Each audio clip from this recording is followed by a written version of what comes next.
another weekend starting, and you can see we're starting this weekend in the vehicle also.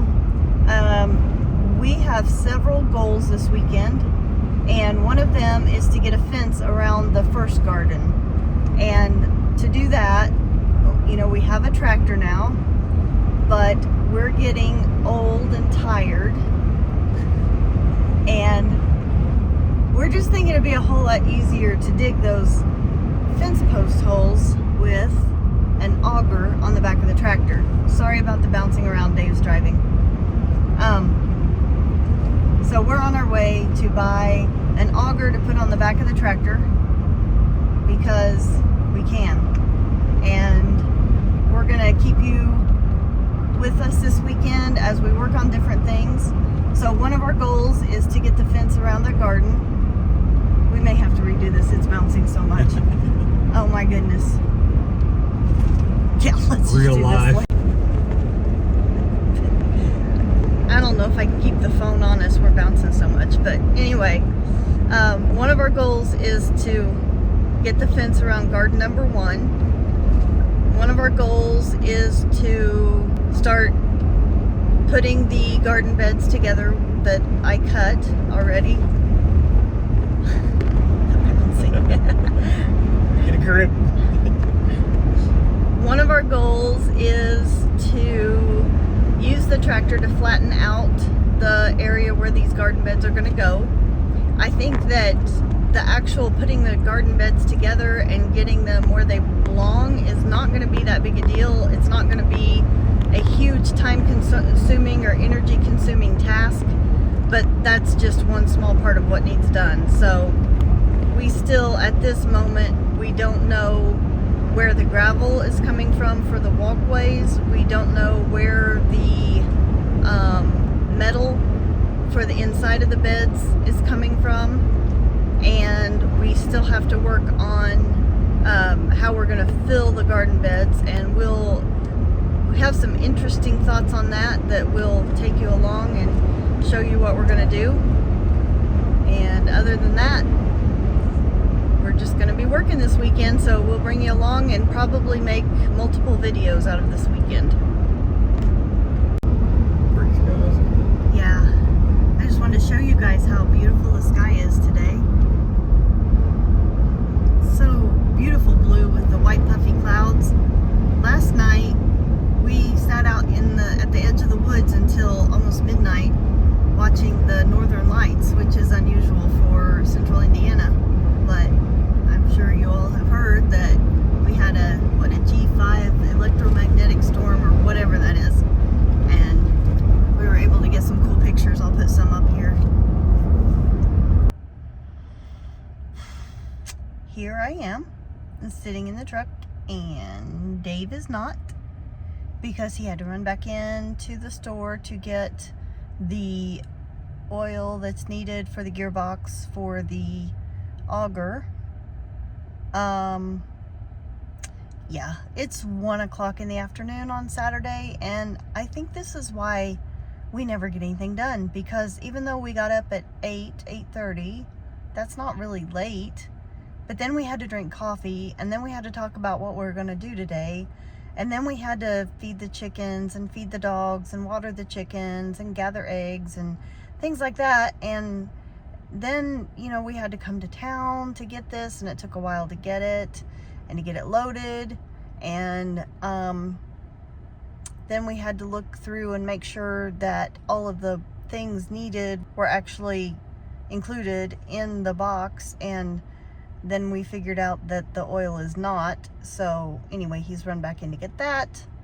Meanwhile, I sat out in the car and put in a Starbucks order, and we're gonna run through there on the way home. And then we're gonna need lunch. And so hopefully before dark this evening, we'll actually get started on all of these things that we're wanting to get accomplished this weekend. So we're sitting in the Starbucks line, and it's a long line because we don't have anything else to do today, do we? You love me, don't you? Yeah, I do. Well, we just got back from running into town to get an auger for the tractor, And we've been home for probably an hour. We had some lunch, and now it's 2:20 and we're getting ready to get started on the day's work. All right, step one finished.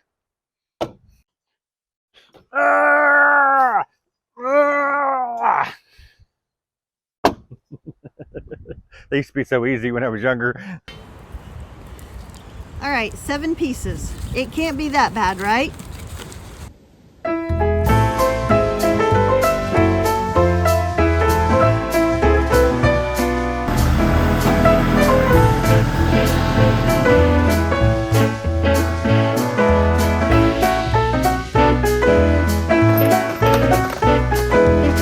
Well, that whole thing I said about 7 pieces, that's kind of not anymore.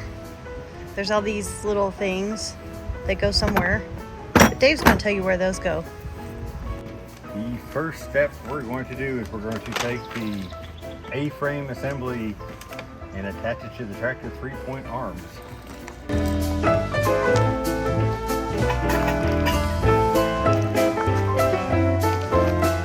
Apparently, I don't know where the tractor 3-point arm thing is. I went the wrong way.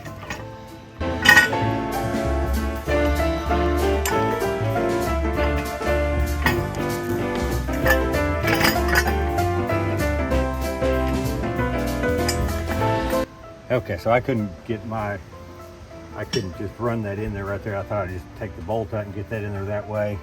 And that didn't work easy, so I'm new with my tractor here, so I'm learning things as I go on it. So I can just adjust my arms. So that makes a huge difference right there.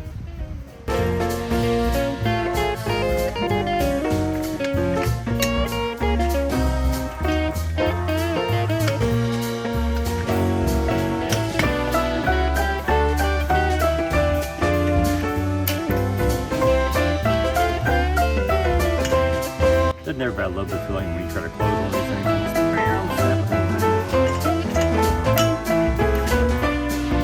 One of the bad things about videos you watch on YouTube that show you how to do a particular task is it gets very, very frustrating when you've just watched someone on YouTube in a 20 or 30 minute video do a task and they make it seem like that's how long it took. So we're here to show you. It's now 3:20, so another hour has gone by and we got our first part on. So I'm going to keep you updated on time because nobody can do these things in the time it takes for you to watch this video. I'm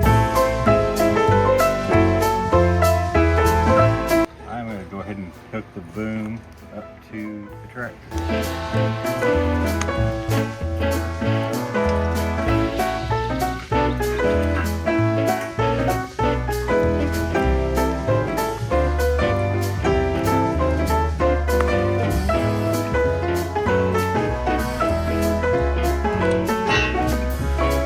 I think this is really cool that this top link here, different tractors have a different size hole for the top link, and this one you just turn it the other direction. There you go, you get the other size. So I thought that was really neat when I saw that.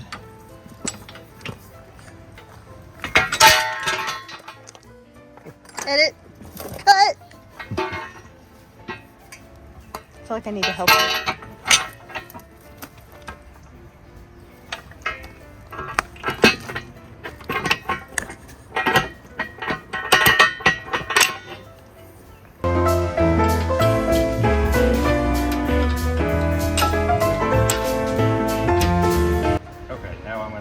The A-frame to the boom.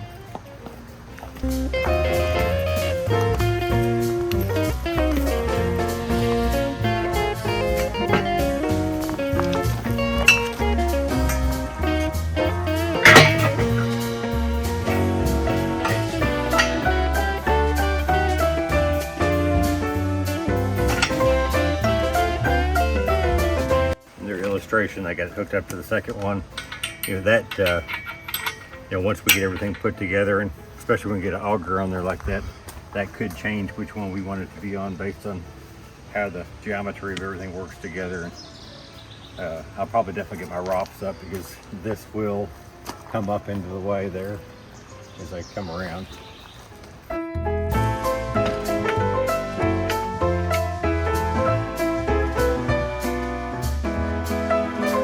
Okay, the next thing we're going to do is we're going to take the gearbox and we're going to hook it up to the arm.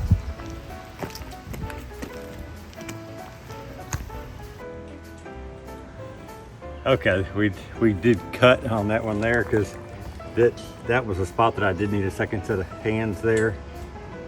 I guess I might have probably could have lifted the arms on the tractor, done it that way. Would have been one way I could have done it, but I just had Stacy help and we lifted the arm up and got all this lined up. I just tried lifting my arms up just to try to see where things were going like that, just as a kind of a test run, and I realized that by the time I get up right here, up being on the second hole right here, the tip is probably going to be on the ground or dragging the ground everywhere I go. So I'm going to go ahead and try to lift it up to the next hole here and see if that helps out.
You made that look way too easy.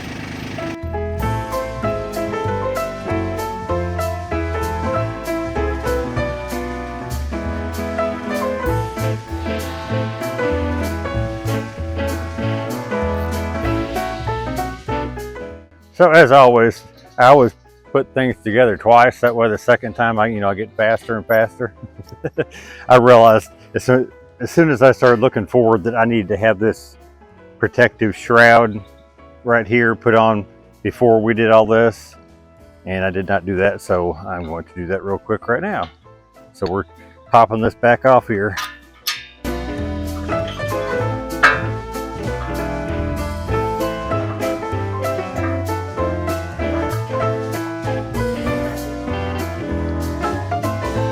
Yep. Okay, I just popped my auger back off as I was explaining just a minute ago that I realized that I prematurely put it on there. So I'm going to put this thing on right here. And if you're curious about where these two nuts are that aren't in your package that you're looking for, they're ready here in the gear house right there. So I just pulled those out. They gave me a little confusion moment for a second when I didn't see them. I'm going to take those and put that back up there.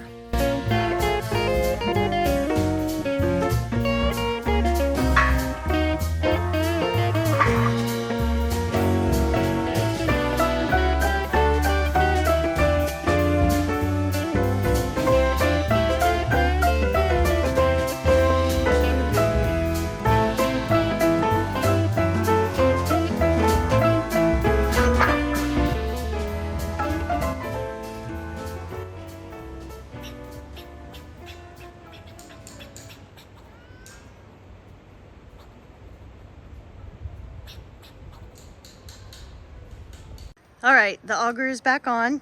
It was not 12 seconds, it was more like 12 minutes, but it's on. I'm gonna go ahead and take this right here, and got a grease fitting right here. And I figure right now where I can see it is the best time to go ahead and lube it up while I see it, as opposed to when I bury it up here in the two arms and I won't even remember it. Of course, it's something I need to remember to do my maintenance. Okay, well, Dave is doing the grease and we're getting ready to do some more work on this. Thought I'd give you a time update. It is now 4:45. So we have almost all of it put together. We're just about there. And we'll keep you updated.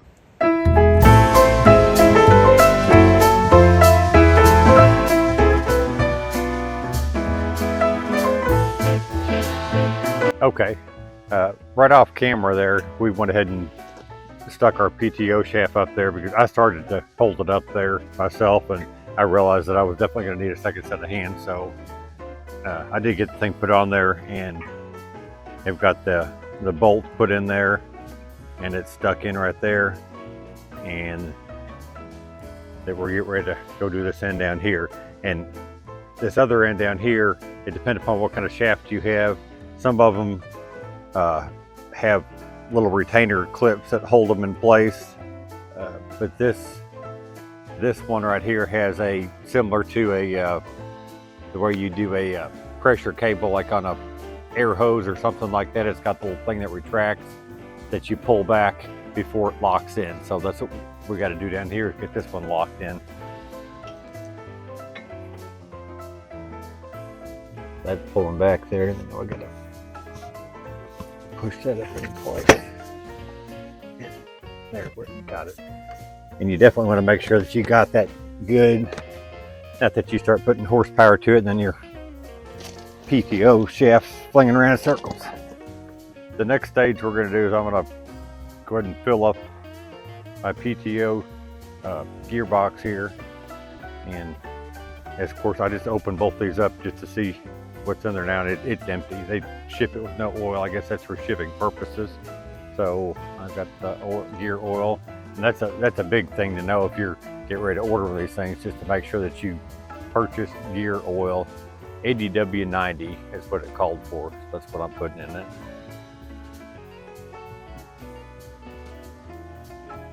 Okay, they said to fill it up till it starts to come out the weep hole right here. So I've got the weep hole open, and I'm going to start filling it up.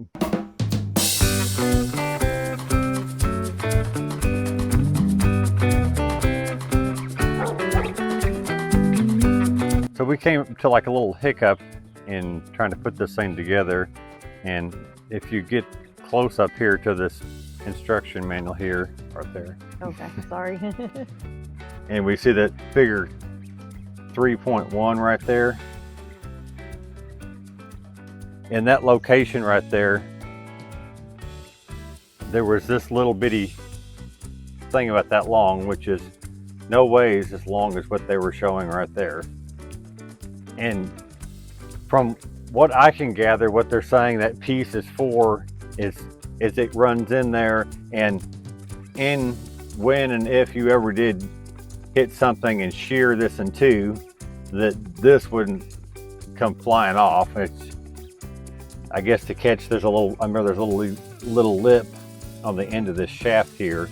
I guess it's like a little last ditch effort to catch that little gear shaft before it comes off. So in replacing that, as you can see right there, there's a little hole where it was. I mean, all mine had was that little bitty set screw in there.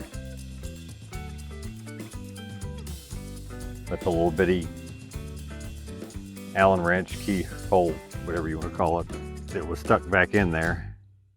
And the thing said to put it in there. You know, of course, we didn't have the piece that they were saying to do that. They said to stick it, hit it in there until you hit, and then back it off a quarter turn, and then lock the nut down. So I just went and checked it with my gauge check thing back there to see what, and I just dropped the piece, didn't I? Technical difficulties.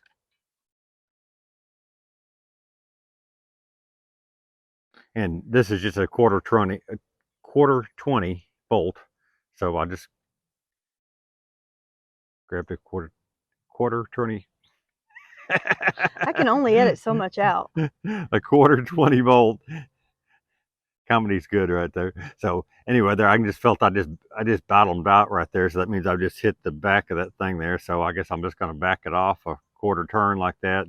Then I'll take 2 wrenches and I'll lock this together, and that'll hopefully stay in place and accomplish what they're wanting to do. I guess I might contact the manufacturer or something like that and say something to them and see what they said about it. Maybe they'll send me the correct pieces or whatever. And I don't think I see, I've got things sticking off of equal distance further than that, I'm not worried about, well, I need a clear area for things to spin around in circles without creating a problem. So I think that that should work fine, but that's what I'm going to do is I'm just going to butt that up against there, back it off a quarter turn, and lock these together like you would have locked that, where you butt the two of them together. So an update on time while Dave's trying to find the correct size wrench to do this. Is it a wrench? Yeah. It is almost 7 p.m. So this has taken us about 6 hours, I think, or 5. I have to go back and see when we started, but it's everything just takes a while, and just because you just watched this in 20 minutes or whatever sure doesn't mean that's how long it takes.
Well, we dug a hole. Well, you can't see the hole. Willie's in the way. We dug a hole. We found clay dirt. But thankfully we have good topsoil. Well, we've been out here, like I said, for about 6 hours. Working. It takes me longer to get everything done than I was think it should. Well, yeah, it does that. And so it's evening now. It's time for supper, and probably watch a little bit of TV, and we've got the Northern Lights to watch again tonight. Yeah. So we'll probably take a blanket out and go sit at the field and watch the sky and try to take some more pictures. And I think that's all for this video. It's not all for the weekend. Yeah. We got a busy day tomorrow too. So tomorrow is everything we didn't do today. And then some, maybe. So, all right, we're out of here. Thanks. Thanks for watching. Bye.